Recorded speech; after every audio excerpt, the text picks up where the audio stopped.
I've been reflecting a lot on my 2025, and I watched some of my videos from this year, and I realized I have this bad habit that I've tried to coach myself out of, which is that I tend to take a big breath in before I start talking on camera. And like I said, I tried to coach myself out of doing that, but I value that breath and that air so much that I really try not to stop myself from doing that now. A lot of what mattered to me in 2025 came down to air, believe it or not. One of the most important lessons I learned about air was from a chicken this year. We lost the last of our chickens that we got during the pandemic. Her name was Henrietta. Henrietta, someone's acting a fool. What should we do? What should we do? And the thing about Henrietta was that she actually was supposed to die right away. She was very sick when she was a baby, but we nurtured her and we saved her, even though her sisters abandoned her up to the side of the box. And she ended up outliving all of them. I think people don't realize how smart chickens are, and it was wonderful to have them, and I learned a lot. I'm thinking a lot about Henrietta because I just made a video about the veterinary care system, and we spent $1,000 to take a chicken to the vet, and the vet told us that they would have to put her down because she wasn't going to make it. And we said no, and so Henrietta came back home, and she lived another year in a lot of joy and happiness, and she did great. And I know a lot of people would think that was dumb, but I want to tell you that it was worth every single penny. Really, it was. And I know a lot of people couldn't be in that place. And if I'm being honest with you now today, we probably couldn't do that same thing today now. And if I'm not clear enough, I want to say that part of the reason we were able to save her for another year was because you've watched my videos. And I just really want to say thank you for that. On Henrietta's last day, I knew that she was going to die. I could tell from the way that she was breathing.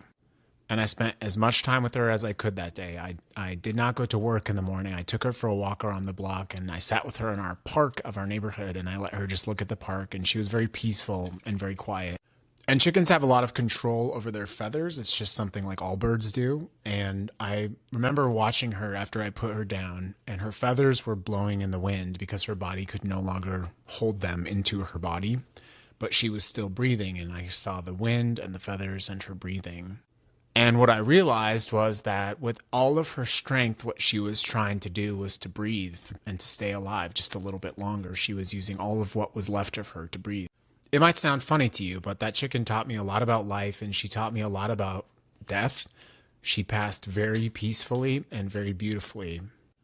But as I was watching her, and I watched for a while, as I was watching her breathe and watch her lose control of her feathers, and the wind was blowing her feathers, I realized, we all breathe the same air.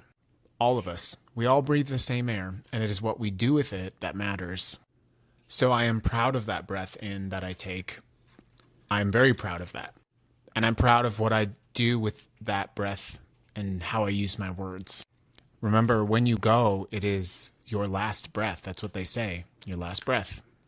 Now as we enter 2026, I'm fighting a government that is trying to silence my breath, my voice, and technology which is polluting our air.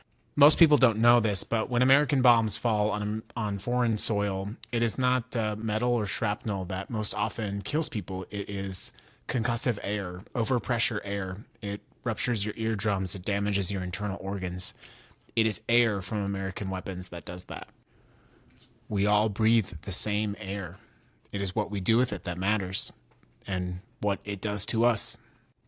I will be using this air to fight for as many people as I can.